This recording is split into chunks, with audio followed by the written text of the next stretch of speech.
춘천시 시내버스 노선에 대한 비판이 계속되고 있습니다. 18일 열린 시의회 시정질문에서 수익 비수익 노선 분리 문제와 춘천시민버스의 최대 주주인 녹색협동조합의 재무 건전성에 대한 질타가 이어졌습니다. 강원형 일자리 안심공제 편법 수급 문제가 드러났지만 이렇다 할 후속 조치를 내놓지 않고 있어 비난을 사고 있습니다. 도내 미분양 주택 수가 10년 만에 전국 최다를 기록하는 등 시장 침체가 심각합니다. 건설사들은 현금 지원 등 각종 혜택을 제시하며 돌파구를 찾고 있지만 상황은 여의치 않습니다.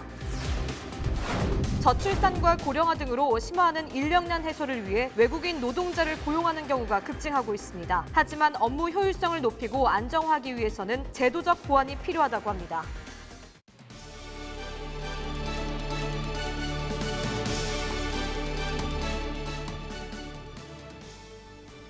시청자 여러분 안녕하십니까? 헬로티비 뉴스 강원입니다. 첫 번째 소식입니다. 지난주 저희 헬로티비 뉴스를 통해 강원형 일자리 안심공제를 악용하는 사례를 보도해드렸는데요. 회사가 내야 하는 금액을 근로자들에게 부담시킨 사례였는데요. 이런 유사한 사례가 더 있을 수도 있지만 강원도는 실태 파악조차 못하고 있다고 합니다. 박건상 기자의 보도입니다. 하지만 A업체 노조는 회사가 기업체 지원분을 근로자에게 부담시켜왔다고 주장합니다. 본인이 내는 돈은 자기 통장에서 계좌이체를 시켜놓고 회사에서 내는 돈은 월급에서 차감을 해갖고 회사에서 입금을 시켜주는 거예요. 강원도형 일자리 안심공제는 관내 중소기업과 근로자, 지방정부가 일정 금액씩을 지원해 근로자에게 목돈을 마련해주기 위해 2017년부터 시작됐습니다. 근로자와 기업체가 각각 월 15만 원을 납부하고 지자체가 20만 원을 지원해 5년 후 근로자에게 3천만 원 이상의 목돈을 마련해주는 제도입니다. 최근 강원도형 일자리 안심공제의 편법 수급 사실이 한 기업체 노조의 문제 제기로 드러났습니다. 해당 업체가 회사 지급분을 근로자의 월급에서 차감해 납부한 사실이 밝혀진 건데 강원도가 뒤늦게 실태 파악을 통해 사실을 확인했습니다. 이 같은 사례가 CJ 헬로의 취재를 통해 해당 기업에서만 21건에 달하는 것으로 드러났습니다. 현재 강원도는 안심공제 계좌에 회사 명의의 통장과 근로자 명의의 통장에서 이체되는 것만 확인할 뿐 실제로 근로자들이 회사 납부분을 대신 납부하는 사실을 발견하기 어려운 상황입니다. 사실상 근로자들이 직접 신고하지 않는 이상 현황 파악조차 어렵습니다. 오늘 내가 어제 도청회로 문의를 하고 이래 했는데 좀 소극적인 태도를 보이더라고. 이게 취지에 좀 무섭게 이런 사고가 생기면은 좀 안 좋다는 식으로 얘기를 하더라고. 그래. 이 같은 편법 수급이 더 있을 수 있지만 강원도는 실태 파악조차 못하고 있습니다. 앞으로도 이 사업들을 계속 장기적으로 하기 위해서는 좀 실태 파악부터 어떤 장단점을 대해서 파악할 때가 좀 된 것 같고요. 또 우리 영서방송에서 보도했듯이 그러한 또 지원금을 불법적으로 편취하는 이런 기업들에 관해서는 어떤 전수조사를 통해서 행정적이든 사법적이든 어떤 좀 조치가 따라야 되지 않나 이렇게 생각합니다. 네. 사정이 이런데도 강원도는 별다른 후속 조치에 나설 계획이 없습니다. 사실 저희가 공공기관이기는 하지만 이 안심공제 상품을 우리가 보험이라고 생각했을 때 그 노사가 이미 합의를 해서 가입을 하는 부분에 대해서 저희가 전수조사를 반드시 해야 될 이유는 없는 거예요. 이 같은 보조금 편법 수급이 현행법상 사기 행위로 볼 수 있어 형사처분 대상이지만 강원도는 보조금 회수만 할 뿐 수사 의뢰 등 후속 조치는 없습니다. 시민사회단체는 강원도가 보조금 집행을 안일하게 하고 있다며 보다 강력하게 관리해야 한다고 밝혔습니다. 이러한 것이 적발됐을 때 보조금 환수로 그칠 것이 아니라 수사기관에 수사를 의뢰하는 보다 강력한 조치도 뒤따라야 할 것입니다. 강원도는 올해만 142억 원의 예산을 투입해 모두 6천 명의 근로자에게 강원형 일자리 안심공제를 지원했습니다. 강원도의 안일한 보조금 관리로 인해 수백억 원의 혈세가 눈먼 돈으로 전락하고 있습니다. 헬로티비 뉴스 박건상입니다. 춘천시가 60년 만에 전면 개편한 시내버스 노선이 18일 열린 시의회 시정질문에서도 도마 위에 올랐습니다. 노선 개편에 대한 시민 불편이 가중되는 이유로 수익 노선과 비수익 노선을 분리한 것부터가 잘못됐다는 주장이 제기됐는데요. 또 춘천시민버스의 최대 주주인 녹색협동조합의 관리 감독에 대한 질타도 이어졌습니다. 장진철 기자의 보도입니다.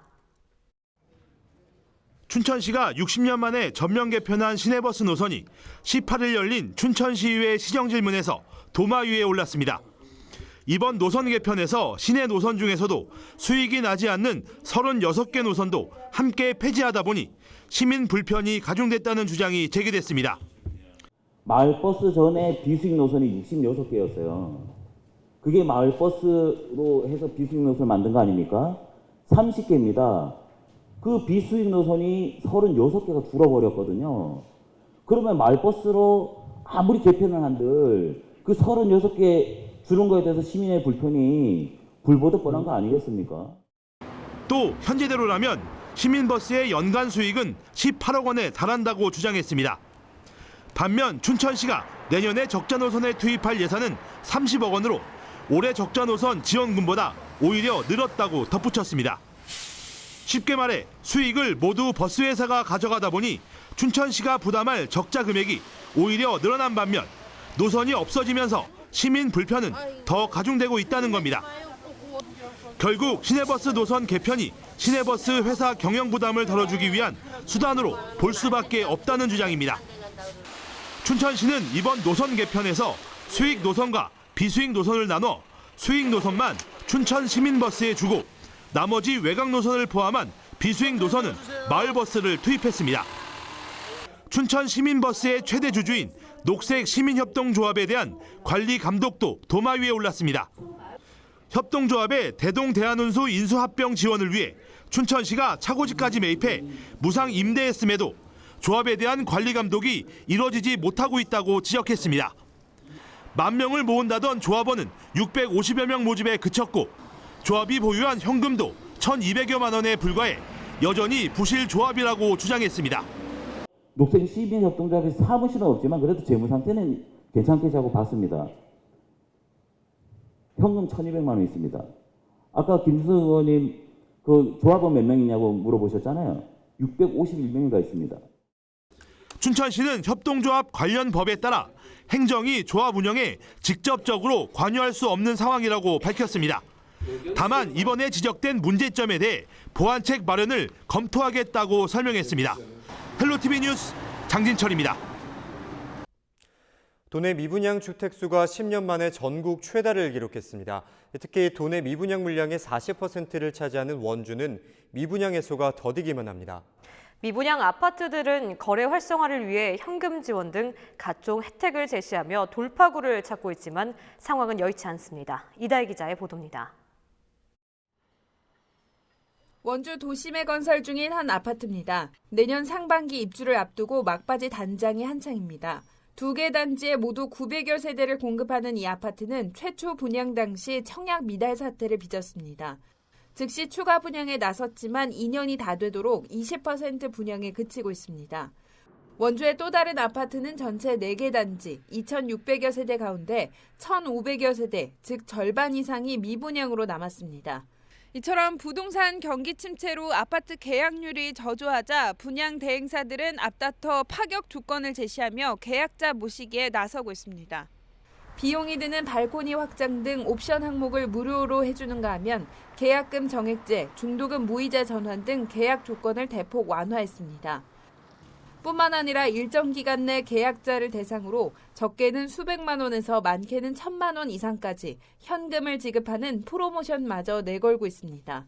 현수막이나 광고지 나가는 게 3,000만 원 혜택이라 그랬는데 거기에 현금으로 1,200만 원 특별히 이자 지원이 나가고 그리고 저희가 발코니 확장을 무료로 해드리고 도내 미분양 주택 수가 8,000세대를 웃돌며 지난 2008년 이후 10년 만에 전국 최다를 기록했습니다. 주택 공급은 늘어났지만 개발 호재가 사라진 데다 잇따른 부동산 규제로 거래 수요가 감소한 것이 주요 원인으로 꼽힙니다. 이런 가운데 특히 혁신도시, 기업도시, 각종 택지 조성으로 폭발적 공급이 일어난 원주는 여전히 도내 미분양의 40%를 차지하고 있습니다. 돌파구를 찾으려는 건설사들의 노력이 잇따르면서 원주의 미분양 물량이 감소세를 보이고 있지만 그 폭은 미미한 수준. 실제로 지난달 말 기준 원주시 미분양 주택 현황을 보면 지난 6월부터 완만한 하향선을 그리고 있지만 월 100세대 안팎이 감소하는 데 그치고 있습니다.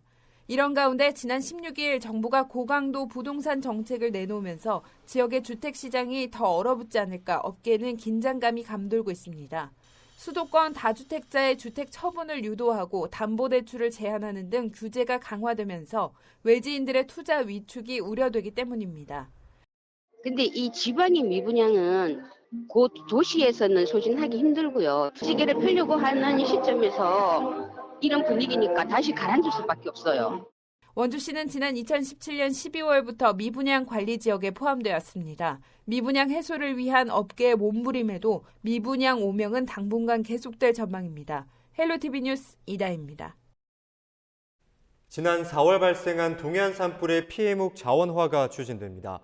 강원도는 18일 한국동서발전 목재펠릿 생산업체 신영 E&P와 동해안 산불 피해목 자원화 업무 협약을 체결했습니다.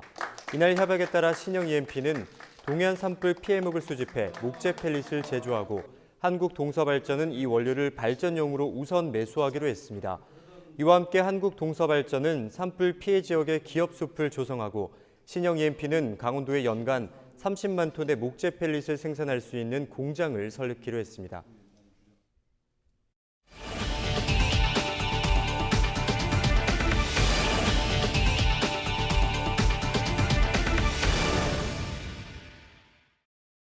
농번기만 되면 농촌에서는 일손이 부족해서 애를 먹는데요. 최근 외국인 계절 근로자 프로그램이 도입돼 부족한 인력난에 큰 도움이 되고 있습니다. 올해도 1,000명이 넘는 외국인 근로자가 배치돼 농가의 걱정을 덜었는데요. 하지만 외국인 근로자의 체류 기간 확대와 관리 감독 강화 등 제도적 보완이 필요하다고 합니다. 한재영 기자의 보도입니다. 올여름 횡성군의 한 토마토 농가 1등 공신은 필리핀에서 온 프란시스코 씨였습니다. 말은 잘 통하지 않았지만 토마토 줄기 가지치기부터 수확까지 부족한 일손을 빠르게 대체해 농사에 차질이 없도록 했기 때문입니다. 이같이 농번기 부족한 일손 해결 등을 위해 올해 도내에는 1,600여 명의 외국인 계절 근로자가 투입됐습니다. 고령화 등으로 외국인 근로자가 없다면 농업은 물론 소규모 제조업의 생산 차질이 불가피하다는 이야기가 나올 정도입니다. 고령화로 인해 갖고 같이 일하실 수 있는 분이 마땅치 않아 갖고 지금 외국인이 없으면 안 돌아갈 정도예요. 5개월에서 6개월 정도 돼야 가리켜서 수확을 할 수 있는 그런 게 되는데 아직까지는 3개월이라 좀 아쉽죠. 90일 이내 체류와 고용을 허용한 외국인 계절 근로자 프로그램. 경제 규모가 작고 농업 기피 등으로 인력난을 겪는 농가와 제조업에서 특히 인기입니다. 한국은행 강원본부에 따르면 도입 초기 60여 명이던 도내 외국인 계절 근로자는 3년 만에 28배가량 급증해 전국 외국인 계절 근로자의 절반에 육박했습니다. 하지만 외국인 근로자 고용을 희망하는 곳이 급증하는 반면 공급은 여전히 기대에 미치지 못하고 있는 상황입니다. 2018년에 법무부 등이 실시한 조사에선 전국에서 2만 2천여 명이 외국인 근로자 고용을 희망했지만 연간 배정 인원은 3,600여 명에 그친 것으로 나타났습니다. 외국인 계절 근로자의 안정적인 채용을 위해 인원 확대와 체류기간 연장 등이 필요한 것으로 지적됐습니다. 강원도는 보완적 역할을 하고 있는 것으로 평가되는 외국인 근로자에 대한 활용 지원 정책을 강화할 필요가 있으며 또한 작업장 이탈 또는 불법 체류자로의 전환을 막기 위해 주기적인 현장 점검과 같은 관리 감독 강화도 필요할 것으로 보입니다. 또한 한국은행은 도내 부족한 전문 인력 보강을 위해 관련 데이터를 확충하고 외국인 전문 인력 유치를 위한 노력이 필요하다고 덧붙였습니다. 인구 감소와 고령화 등으로 의존도가 높아지고 있는 외국인 근로자. 늘어나는 수요만큼이나 외국인 근로자에 대한 열악한 환경 개선과 인권 유린 문제 해소에 대한 관심이 필요합니다. 헬로티비 뉴스 한지영입니다. 평창 동계올림픽의 무대였던 평창 발왕산 정상에 새로운 이름이 생겼습니다. 바로 평창 평화봉인데요. 18일 평창 평화봉 명칭을 대회에 알리는 기념식이 열렸습니다. 평창군은 평화도시 평창의 이미지를 만들고 남아있는 올림픽 유산 활용에도 속도를 낼 계획입니다. 김선아 기자가 취재했습니다. 평창군 대관령면과 진부면에 걸쳐 있는 해발 1,458m 발왕산. 산자락에 8양지가 있어 평화와 번영의 길지라 해 팔양산이라 불리기도 합니다. 2018 평창 동계올림픽 때는 알파인 스키 경기가 열리며 올림픽 무대 역할을 톡톡히 했습니다. 올림픽이 끝난 이후 발왕산 정상에는 평화올림픽을 기념하고 평화의 발원지라는 상징을 담아 평창 평화봉이라는 이름이 붙었습니다. 지난 10월 국가지명위원회 최종 의결에 따라 발왕산 정상의 이름이 평창 평화봉으로 확정됐습니다. 세계 최초로 산봉우리의 평화를 상징하는 지명을 제정해 평화도시로서의 평창을 부각한다는 계획입니다. 우리의 이 평화 유산을 발왕산에서 시작된 이 동계올림픽의 발상지에다가 의미를 두려고 제정을 했습니다. 그래서 평창 평화봉이라는 우리가 평화를 앞으로 발전시키고 또 실현시키려고 하는 의지를 이제 담은 그런 지명 제정이라 이렇게 생각을 합니다. 최근 내년 정부 예산에서 올림픽 유산 사업 국비 85억 원을 확보한 평창군. 이 중 3억 원은 평창 평화봉 주변에 데크길과 상징물 등을 설치해 명품 숲길로 조성하는 데 쓸 예정입니다. 과제로 남아있는 올림픽 유무형 자산 활용에도 속도가 나길 기대하고 있습니다. 올림픽 프라자는 이제 평창 평화 테마파크를 조성하기 위해서 지금 기본 계획을 하고 있고요.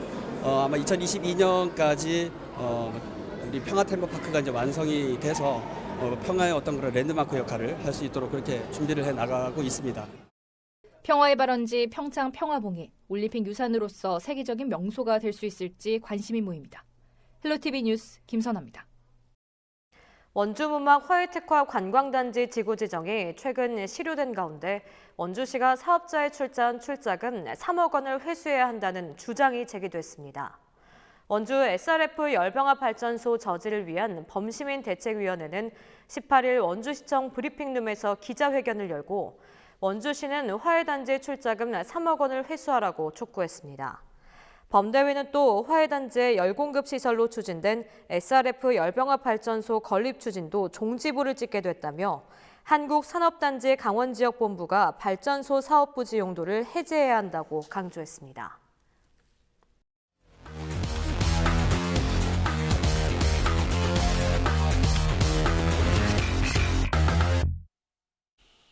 우리 지역의 사건, 사고와 지역의 크고 작은 소식을 알아보는 뉴스인사이드 순서입니다. 첫 번째 소식입니다. 강원도가 전기자동차 해외 판로 개척에 본격 나섭니다. 도는 최근 글로벌 모바일 네트워크 사업자인 텔레노어 커넥션과 업무 협약을 체결했는데요. 협약에 따라 강원도에서 생산된 전기자동차에는 텔레노어 커넥션의 모바일 연결 기술과 데이터 관리 서비스가 적용됩니다. 이 말인즉슨 다른 나라에도 사용할 수 있는 ICT 기술이 강원도 생산 전기자동차에도 탑재된다는 뜻인데요. 도는 이번 협약이 전기자동차 글로벌 마케팅에도 큰 도움이 될 것으로 기대하고 있습니다. 다음 소식입니다. 원주시 의회가 18일 제214회 정례회 제3차 본회의를 끝으로 29일간의 일정을 모두 마치고 폐회했습니다. 이번 정례회에서는 2020년도 본예산 심사를 통해 모두 1조 4천억 원의 새 예산안을 최종 확정하고 주요 의안을 심의 의결했는데요. 원주시 의회는 이로써 2019년의 모든 의사 일정을 마무리했습니다. 새해에도 시민을 위해 활약하는 원주시 의회가 되기를 기대합니다. 네, 다음 소식입니다. 2020 화천 산천어 축제가 통큰 이벤트를 마련합니다. 내년 1월 4일에 시작되는 화천 산천어 축제 기간 동안 자동차 2대와 금반지 등을 경품으로 내건 건데요. 축제 기간 화천 지역 음식 숙박업소, 소매업소 등에서 만원 이상 사용한 영수증을 폐막식에서 추첨해 자동차 2대 당첨자를 선정할 계획입니다. 또 밤낚시터에는 매일 유료 입장객을 대상으로 최대어 이벤트를 열어 당일 최대어를 잡은 관광객에게 금반지가 경품으로 주어집니다. 산천어 축제 효과가 화천 지역 경제에 큰 도움이 되기를 기대합니다. 끝으로 훈훈한 소식입니다. 국민건강보험공단이 원주시 원인동 일대에서 겨울나기 연탄 나눔 봉사를 펼쳤습니다. 지역 내의 어려운 이웃 10가구를 방문해 연탄 200장과 쌀, 그리고 라면 등을 전달한 건데요. 이와 함께 공단이 원주 밥상 공동체와 함께 문을 연 마을 관리소에도 이불과 전기장판, 목도리 등 겨울용품을 지원했습니다. 어려운 지역 이웃들의 겨울나기에 작게나마 따뜻한 도움이 되기를 기대합니다. 지금까지 뉴스인사이드였습니다. 이상으로 헬로티비 뉴스를 마칩니다. 헬로티비 뉴스는 지영민과 함께합니다. 시청해주신 여러분 고맙습니다.